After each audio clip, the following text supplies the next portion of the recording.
You want a big clap? Yeah. Fiona, thanks very much for taking the time to have a wee chat. Let's not dance around it. You've got a bit of news for us. Do you want to tell us a bit of news and then we can have a little bit chat about it afterwards? Yeah, no real easy way to say it.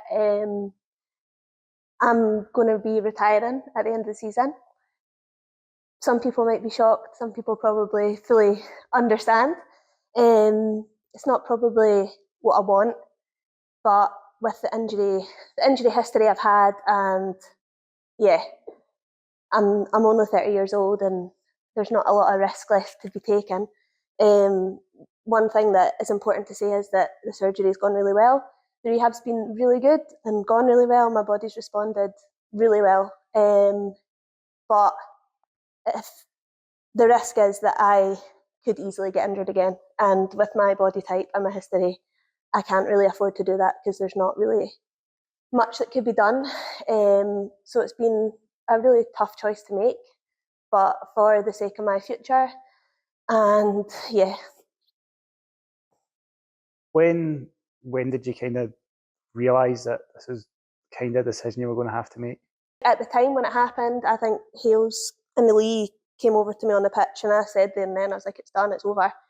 And obviously that's emotional and whatever, but that was what I felt at the time. And then you do the rehab and you do the operation and everything, like I said, has gone really well. You start getting closer and closer, and I pushed it to the side, to be honest. I didn't want to make a decision on it, and the club were good with giving me the space in terms of that. And you start to try and grasp onto things that you try to do whatever you can. And I was toying with the idea of, could I do this and could I do that, or maybe I could come back, maybe I could do this. And yeah, it's just because it's scary and it's hard to let go and realise that that's not actually realistic. Of course, I intend to come back. I want to play minutes because I'm ready to do that, and it's just that the risk after that is probably too big. And yeah, I think I had to make a decision over Christmas because I just felt that was the right amount of time to give the club, and nobody really knew. There was very few people that knew that about that decision for a period of time, that it was quite nice for me just to live in it in my own head for a while and actually try and accept it a little bit. How have the last 12 months been for you? Yeah, I mean, it's funny because it's been obviously really difficult in one respect, but I say this all the time to people, and I think people probably think I'm mad, but I really have laughed every single day. Like, I think my way of dealing with things that are hard is to make a joke out of them. And yeah, there's been moments that have been brutal, and the whole thing has been pretty hard. And obviously, for what I've just said, like, I probably knew that was going to be the situation as soon as it happened. And that was the hardest thing for me because it felt like not just an injury, it felt like that was it.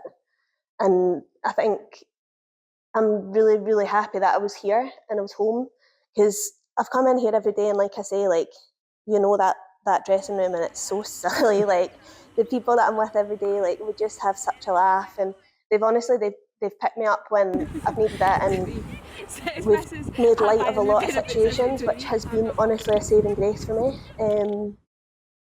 The people you see every day, they're your energy source, and they're who you take energy from, and that's who you try and give energy back to. And those girls are a lot of my best friends. You mentioned the players and the squad and the girls, Hales, Lee, Lisa, everybody else at the club. But I suppose they're kind of constant even before football's been in the family. How supportive have they been? I knew this would happen.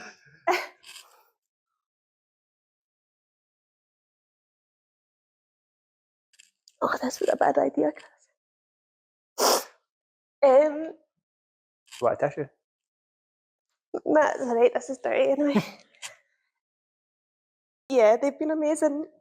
I mean, I'm a calamity. Like, I actually can't walk up the stairs without tripping over, and I think for them to, like, have watched me so many times, it's been to knee injuries or concussions or whatever, they've always supported me and they've let me make mistakes.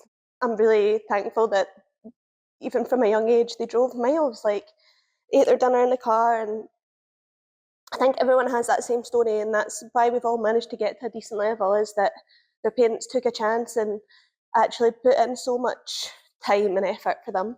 And yeah, they've been fab, and I've got a brother who honestly was so selfless, almost said selfish, he's not selfish, and allowed them to give that time to me as well. And I think another kid with a different personality, like if it was the opposite way around, I'd probably have said no. Like, do you know what I mean? Like, so yeah, I appreciate them so much. And for me, football's all about moments, and I don't regret any of it because I've had those moments.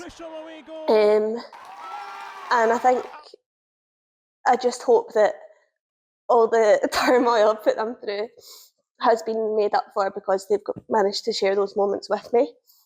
I've got two of my nieces now who, yeah, one of them's seen me play. Hopefully the second one gets to see me play. She'll not remember it, but I'll know that she was there. And I think the most important thing for me is giving them a role model that they can actually understand that life's not always going to be straightforward and easy and simple, but that they still see me all the time having fun. And if they can match up seeing me in crutches and seeing me in a knee brace to then seeing me play, like whatever message that gives them, whether they understand it or not, at one point in their life they'll understand that hopefully that was a bit of resilience that they can learn from.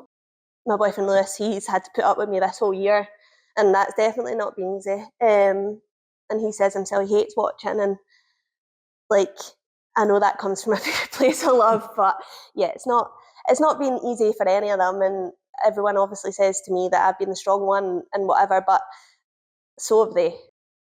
Have you had time to think about what comes next, or are you just you just kind of taking it as it comes just now? Yeah, I think I want to stay in the game. Obviously, I think I've got a lot to give rehab wise. Sports science is where my interest lies, the loading patterns and return to plays and all that kind of stuff. Probably based on the injuries that I've had, like that's probably something that is I'm passionate about and I'm interested in. And listen, I'm under no illusion, like nothing is going to beat football. Like nothing is going to be the buzz that you get playing football. Like I've said it already, it's what you dream of as a kid, and it's amazing. Like, but there's a whole other world out there and a whole other life to get started on. So yeah, I think I would like to stay in the game in that respect. I've obviously upskilled myself and got myself a master's and different things like that. So I hope that obviously opens opportunities up. You've mentioned though, you are still looking to get some minutes before the end of the season. People will have seen you on the training pitch. I think we've even put a couple of photos out. So for people that are probably thinking, hearing you saying that, like how does that work? How is it feeling just now? Yeah, good. Obviously, like the process is long and there's no cutting corners whatsoever in a rehab like this. So when the time is right, if that is before the end of the season, I hope so. And then it's not up to me. Like there's no guarantee. We've got a league title to try and win, a cup to try and win, and that for me is more important than anything else. So yeah, I'm back training. I love it. I think you'll have seen that. I just love being out there and being in training, and I love playing football. Like I would do it as long as I could if I could. That's why this is hard. Like it's not easy to walk away from something that's literally a dream come true.